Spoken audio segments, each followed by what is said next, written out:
Open the bag. Let everyone see what kind of thief we hired tonight, Victor Harlan shouted. Annie Brooks stood frozen, one hand still gripping the small brown paper bag against her chest. Mr. Harlan, Annie said, her voice trembling. Please, I can explain. Victor pointed straight at her face. I said open it, now. Annie flinched but did not let go of the bag. Victor stepped closer and shouted, How exactly are you going to explain sneaking around and hiding food? I didn't hide it. He gave a short laugh and looked around the hall, inviting the few people left to understand the kind of employee he had caught. Then what would you call it? Sir, Annie said, struggling to keep her voice steady. I saw the chef getting ready to throw these things into the trash. Victor's eyes narrowed. I didn't touch anything on the guests' tables until after they left, she said. I only took what was left over, sir. Victor laughed once, sharp and cold. Listen to that. She's got her own little rule book for stealing. Annie shook her head quickly. Her fingers tightened around the bag until the paper wrinkled under her hand.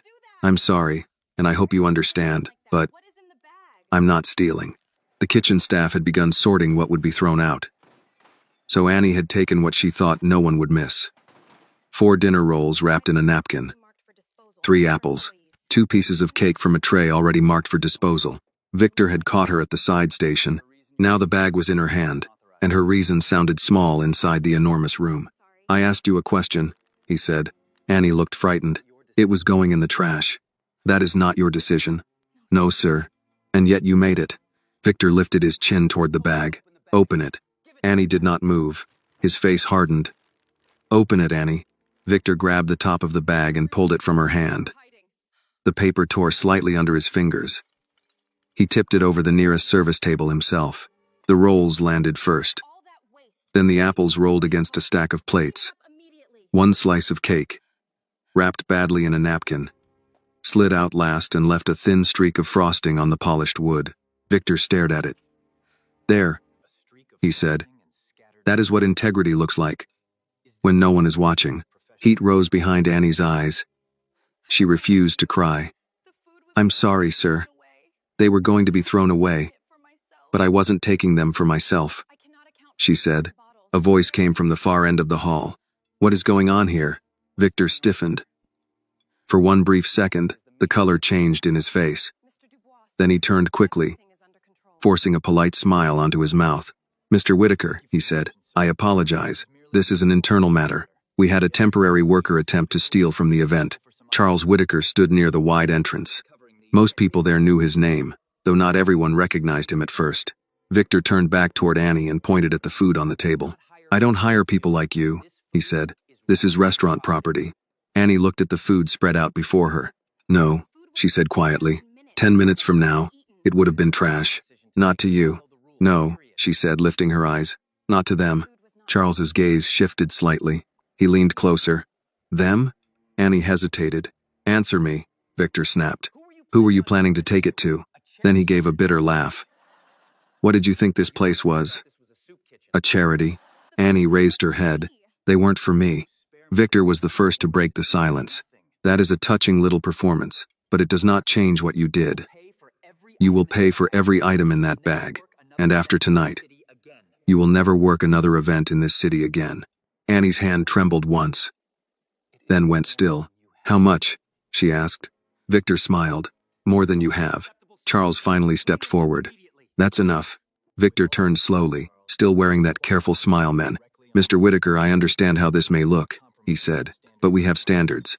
If I allow one temporary worker to walk out with food, I have to allow everyone to do it. There are procedures. Charles kept his eyes on Annie. She had not moved since he stepped forward. The food lay on the service table between them like evidence from a trial no one had agreed to attend. Standards, Charles said. Yes, sir. Is humiliation one of them? Victor blinked. Excuse me? You heard me. The wedding hall had thinned after midnight, but there were still enough guests and staff left to make the silence heavy. A father of one of the bridesmaids stood with his overcoat folded across his arm. 2 servers had stopped near the kitchen door. A woman from the floral team held a crate of white roses and did not move. Victor adjusted his cuff. I was protecting the property of this establishment. Charles looked at the rolls, the apples, and the container of chicken.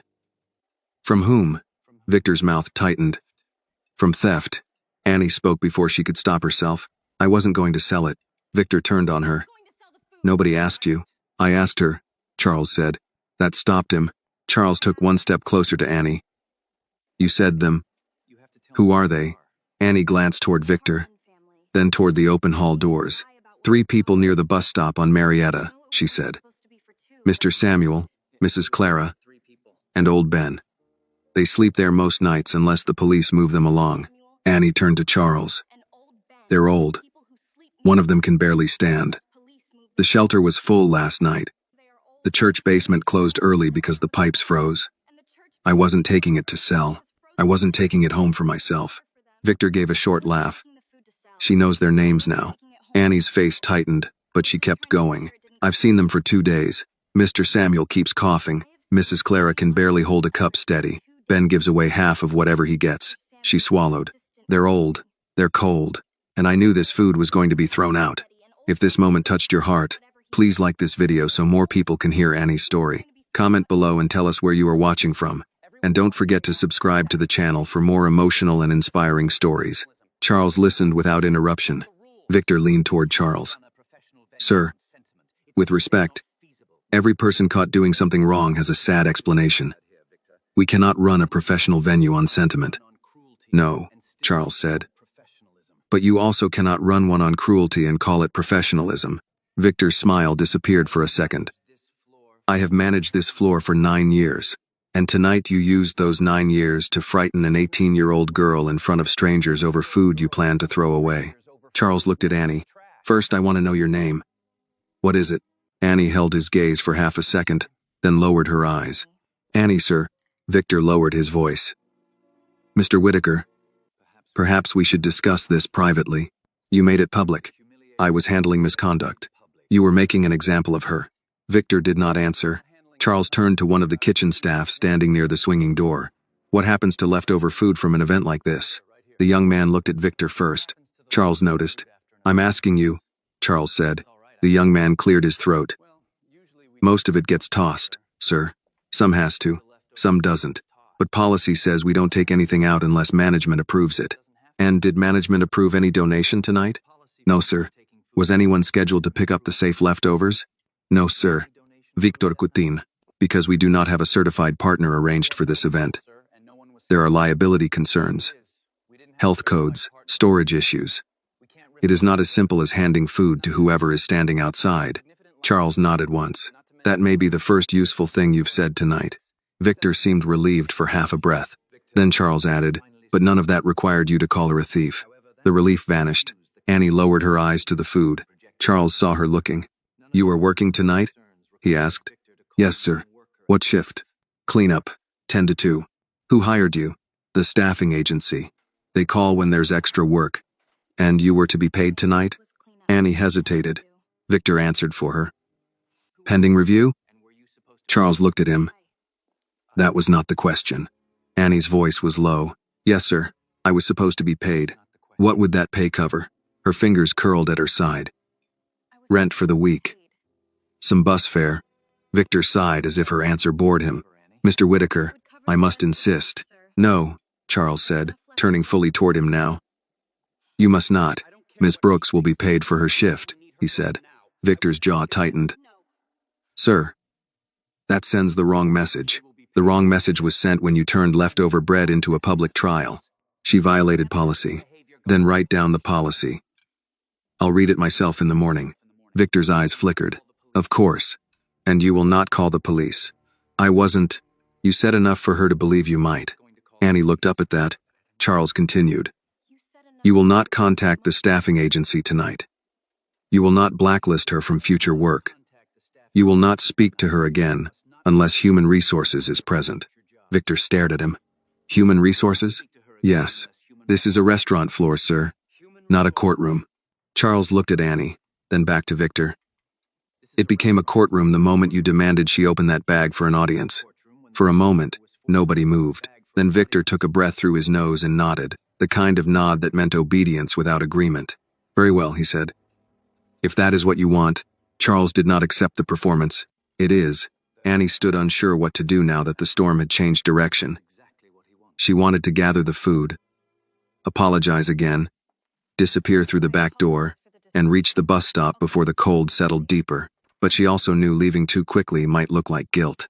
Life had taught her that poor people had to think about how every movement might be judged.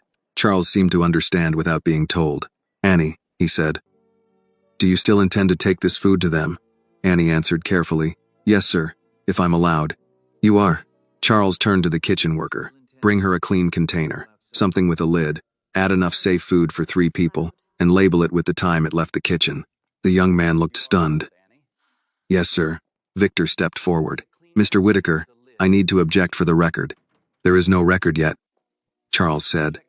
"But there will be." Victor stopped. The kitchen worker hurried back through the swinging door. Charles did not ask her to tell her whole story. After a minute, the kitchen worker returned with a white takeout box and a handled paper bag, stronger than the one Annie had brought. Inside were fresh rolls, chicken, fruit, and wrapped pastries. He placed it on the table without looking at Victor. Annie touched the edge of the bag. "Thank you." The young man gave her a quick nod. "Yes, ma'am." Charles saw her gather herself. "Do you have a way home?" he asked. "I'm not going home first. To the bus stop." "Yes, sir. It's cold." "I know." He studied her for a moment. "Will they be there?" "I hope so." "Not yes, not they promised. Just hope, because people living outside could be moved, chased, arrested, or gone by morning without anyone asking where." Charles reached into his coat and took out a business card. He did not press money into her hand. "If there is any problem with your pay, call this number tomorrow." Annie looked at the card, then at him. "Why are you doing this?" The question was honest, almost suspicious. He said only, "Because food meant for the trash should never cost someone their name." Annie did not know what to say to that. She picked up the bag with both hands. Victor stood rigid near the table. Charles stepped aside so Annie could pass. She walked toward the exit with the bag held close, not like stolen property, but like a promise she still meant to keep. When the outer doors opened, winter air rushed into the hall. Annie slipped into it without looking back. Charles watched her disappear into the night. Then he turned toward Victor.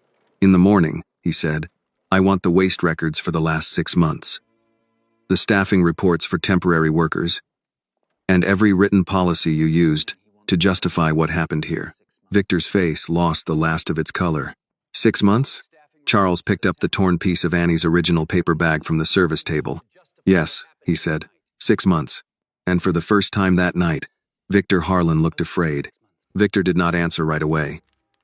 He looked at the torn piece of paper bag in Charles's hand, then at the empty doorway where Annie had disappeared into the cold. For the first time that night, he seemed to understand that the problem had grown larger than a few rolls and apples. "I'll have the records prepared," Victor said, though his voice no longer carried the same confidence. "Prepared," Charles repeated, "not edited." Victor's mouth opened, then closed. Charles folded the torn piece of paper once and placed it into his coat pocket. He did not know why he kept it. Perhaps because it felt like evidence of something bigger than policy. Perhaps because Eleanor had always kept small things other people threw away. A church bulletin with a handwritten prayer, a thank you note from a housekeeper, a ribbon from a charity luncheon where she said the speeches were too long and the soup was too cold. "Good night, Mr. Harlan," Charles said. Victor nodded stiffly. "Good night, sir." Charles walked out of the hall without another word. The warmth of the building followed him only as far as the front doors. Outside, the winter air struck his face. Atlanta was not a northern city, but cold had a way of finding the poor first.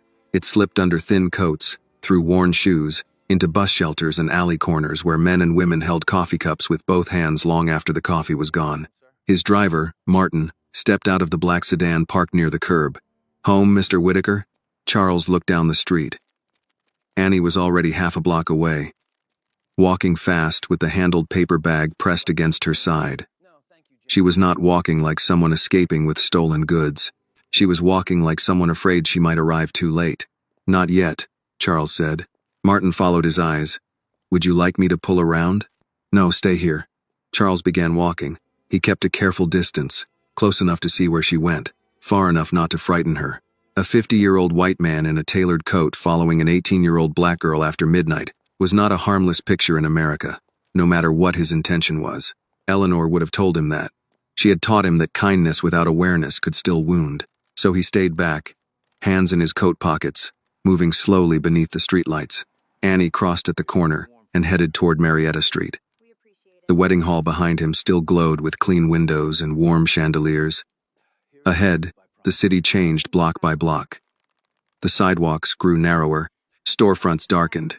A liquor store sign buzzed above a locked door. A bus bench stood under a cracked plastic shelter, its advertisement peeling at one corner. 3 figures were gathered there. Charles stopped across the street. Annie approached them, and the oldest man lifted his head first. He wore a brown coat that looked too large for his shoulders and a knit cap pulled low over his ears.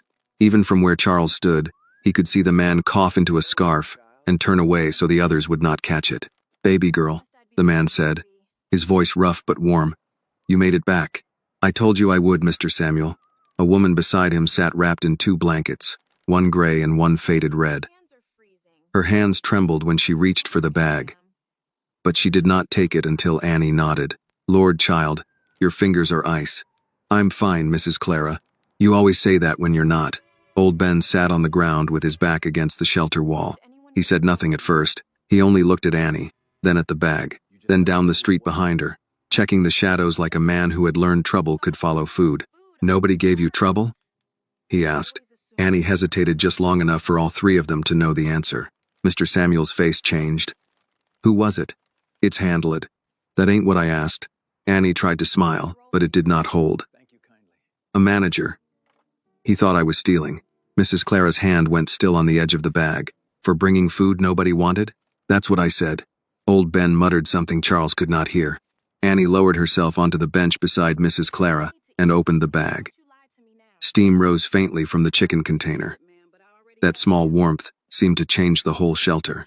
She passed the rolls first, then the apples, then the chicken, careful to give Miss Samuel the softest bread and Mrs. Clara the napkin wrapped around the pastries so her fingers would not stick to the icing.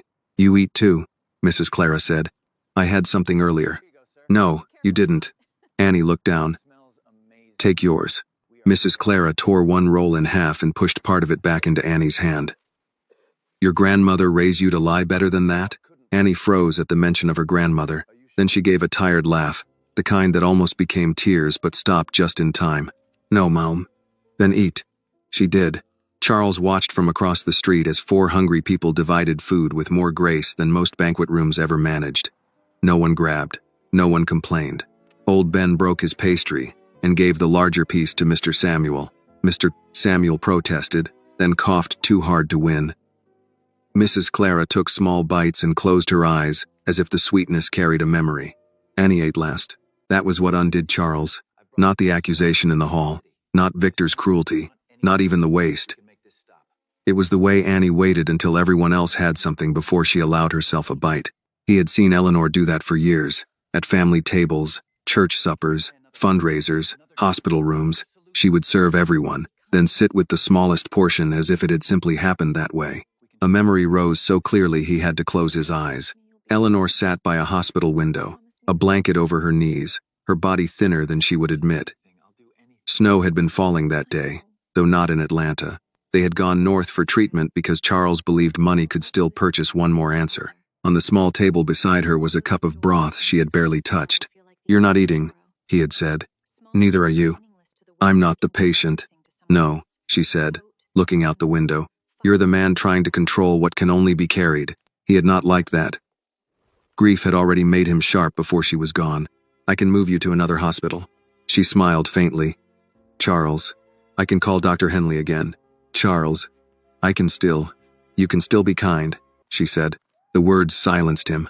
She reached for his hand. Her fingers were cool, but her grip remained steady. "Promise me something." "Anything." That's a dangerous word from a businessman. He tried to smile. Failed. She looked at him with the tired patience that had always made him feel both loved and corrected.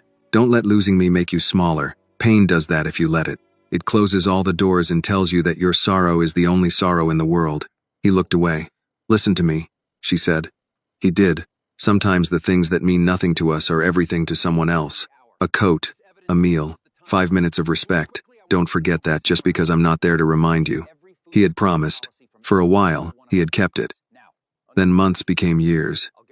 Charity became paperwork. Meetings replaced visits. He signed checks, but stopped looking people in the eye. It was easier that way. Less painful. Less human. Across the street, Annie wrapped the empty container back into the bag so it would not blow away. Mrs. Clara touched her sleeve and said something Charles could not hear. Annie nodded, but her face was turned slightly aside. Charles knew that look. It was the look of someone trying to be strong in front of people who needed her strong. Martin had driven slowly up behind him and parked near the curb. He stepped out but kept his distance. Sir? Charles did not look away from the bus shelter. She told the truth, he said. Martin followed his gaze. Yes, sir.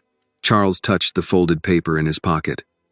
Tomorrow morning, call Elaine in legal. Then call operations.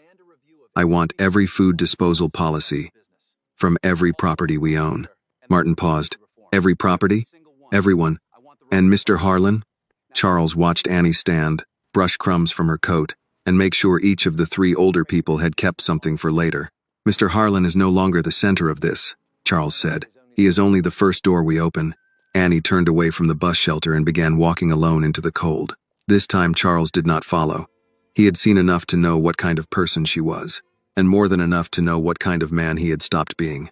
By 7 the next morning, Charles Whitaker was already in his office on the 23rd floor, standing by the window with a cup of coffee he had not touched. Atlanta moved below him in lines of headlights and pale winter sun. Office workers hurried with collars raised. Delivery trucks backed into alleys. Somewhere in that same city, Annie Brooks was likely waking from too little sleep, wondering whether her name had already been passed from one staffing agency to another with the word trouble attached to it. Charles had seen that happen before. Not to people in his circles, to people who lived close enough to the edge that one accusation could erase a week's pay, one manager's complaint could close 3 doors, one missed shift could become an eviction notice. Martin called from the outer office. Elaine Porter is here. Zentarin. Elaine Porter entered with a legal pad under one arm and reading glasses hooked to the collar of her coat. She was in her early 60s, sharp-eyed, calm, and one of the few people in Charles's company who told him the truth without polishing it first. Eleanor had liked her for that.